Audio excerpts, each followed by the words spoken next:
There is a Arabic word, Rabbi, and our next speaker, who seems to be that person, Rabbi means my Rabb, because Rabbi is actually from Rabb, and one who has dedicated to the Rabb. So we are very pleased to welcome Rabbi Michael Davis.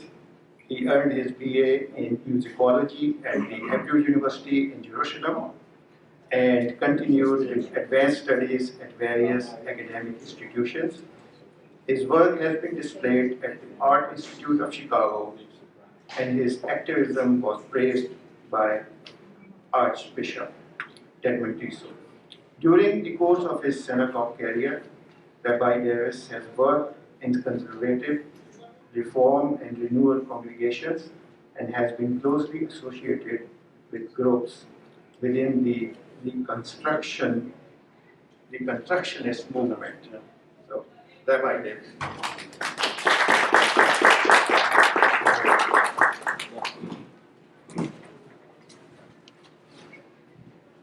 שלום עליכם, السلام عليكم. أنا سعيد أن أكون معكم هنا اليوم. I'm happy to be with all of you today and to see old friends and meet you.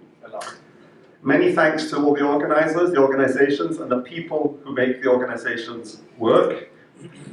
As you can hear, I was born in the United Kingdom, and you may have heard that over in London they had a little celebration yesterday.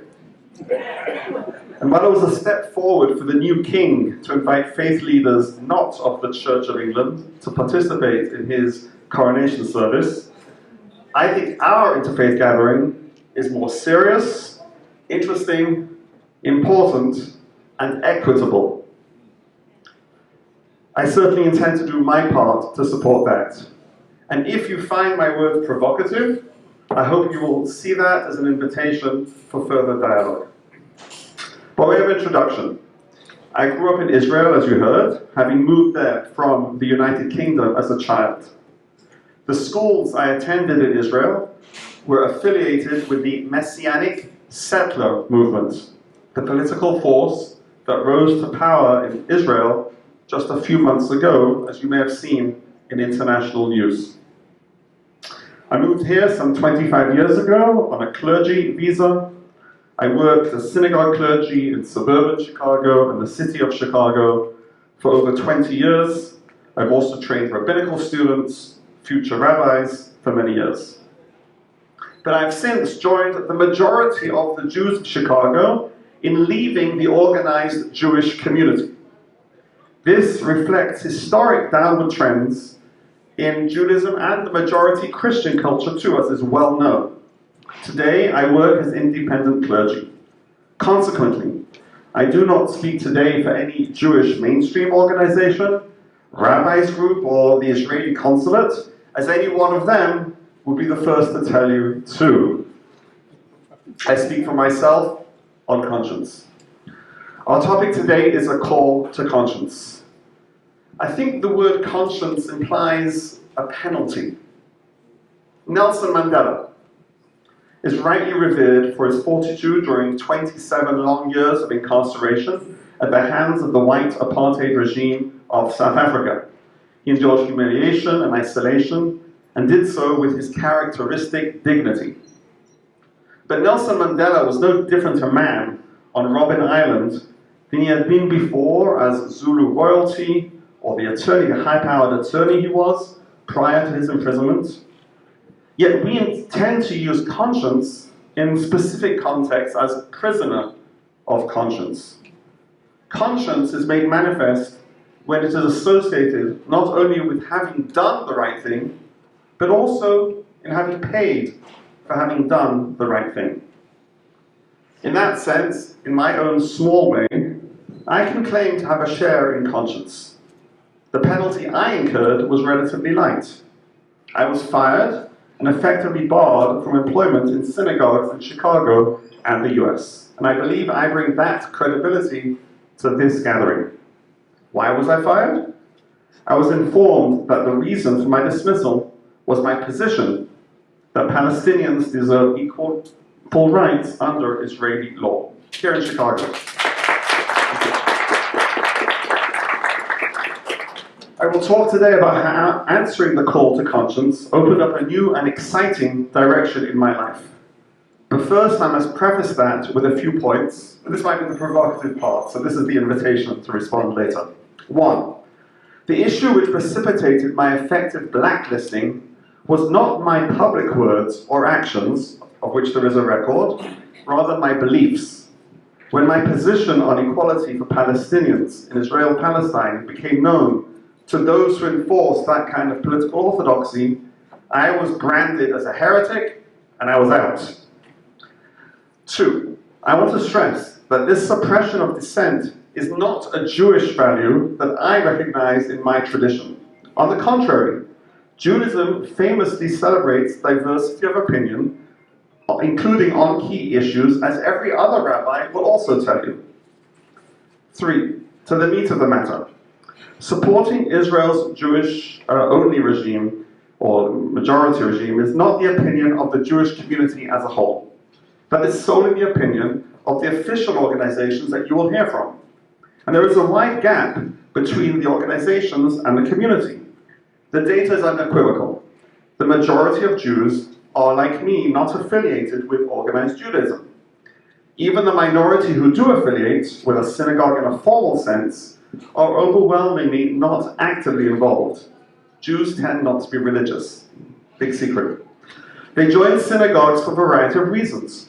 All sorts of reasons, solidarity and so on. Prayer is rarely one of them.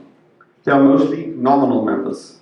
Consequently, the hardcore exclusionary position I encountered is only that of the best organized, but very small group within the Jewish community, which claims, without basis in my opinion, to speak for everybody else. The organized Jewish community is unelected by, and I believe on this issue at least, disconnected from, the general Jewish community. They certainly cannot claim to speak for all Jews on the subject of Israel and Palestine, or for that matter, on blacklisting Palestine solidarity activists. 4.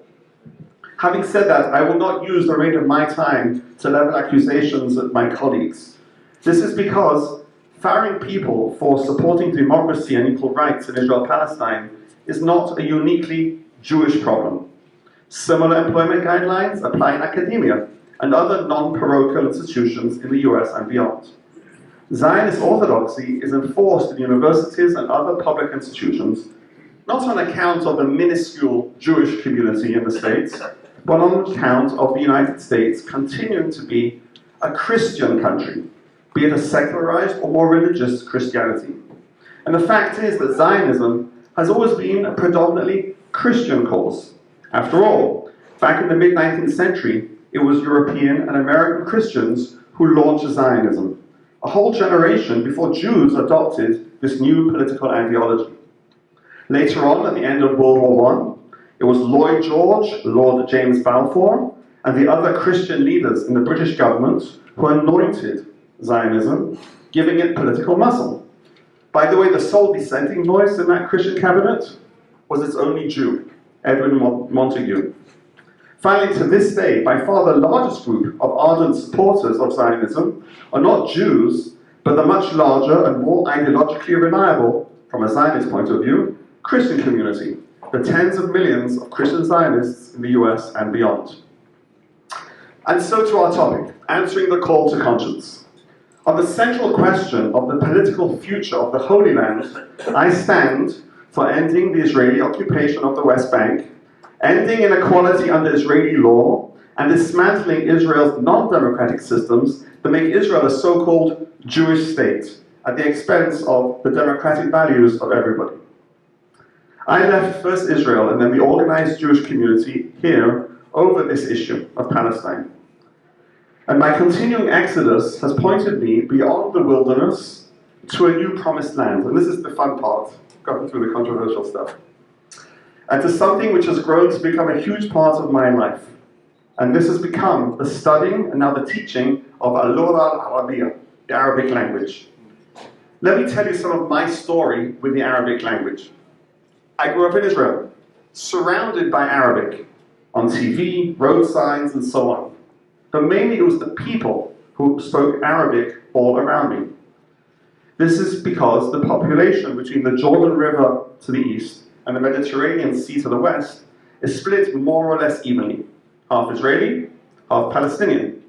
Half speak Hebrew, the other half speak Arabic. But it goes beyond that. That's because almost half the current Jewish Israeli population are Mizrahim, and I can go into detail, they come from the Arab Jewish world. But despite my being surrounded by Arabic, beyond a few words of Arabic slang that have entered Israeli Hebrew, I knew no Arabic. I couldn't write Arabic, I couldn't read Arabic. Sometimes I heard Arabic music, just like almost every other Israeli.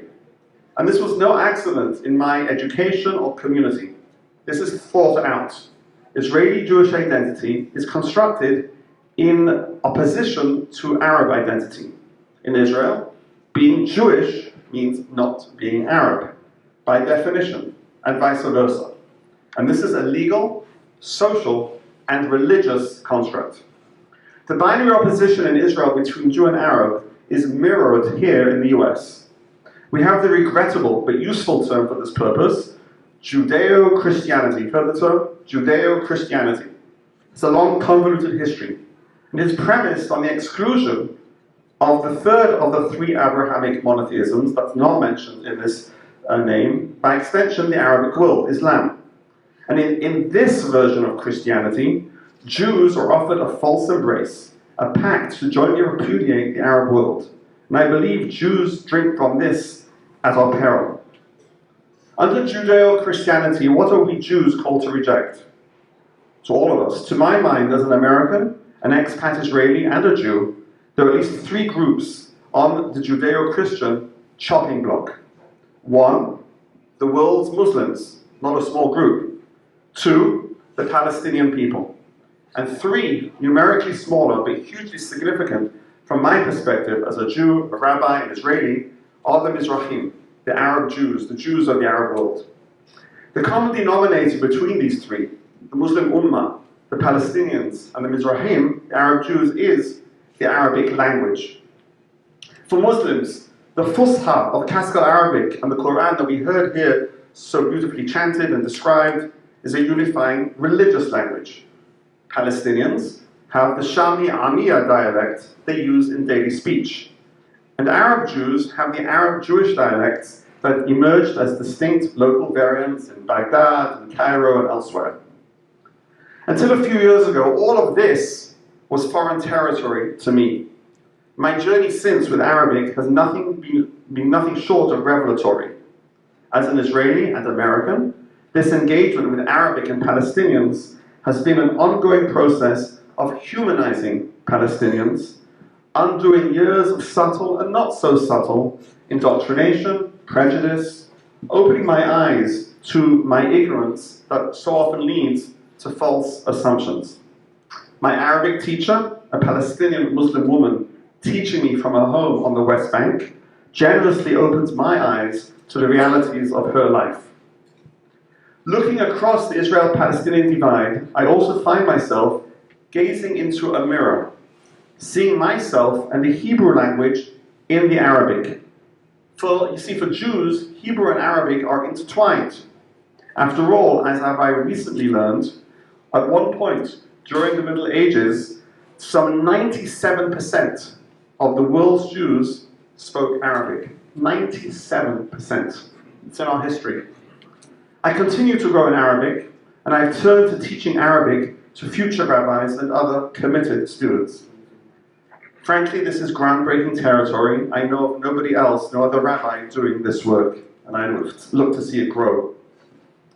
I believe the way forward for us as Americans here, as it is for Israeli Jews in the Holy Land, is to transgress and cross over the binary opposition that the dominant Christian culture here and the dominant Jewish culture over there have put in place with regards to Muslims and Arabic. This is a journey in time and space, a journey of discovery of hidden cultural treasures for Jews and for all of us as citizens of the world. Finally, I know that I would never have had the opportunity and focus to lift up Arabic from my bucket list and place it squarely on my work desk, if not for having previously answered the call to conscience.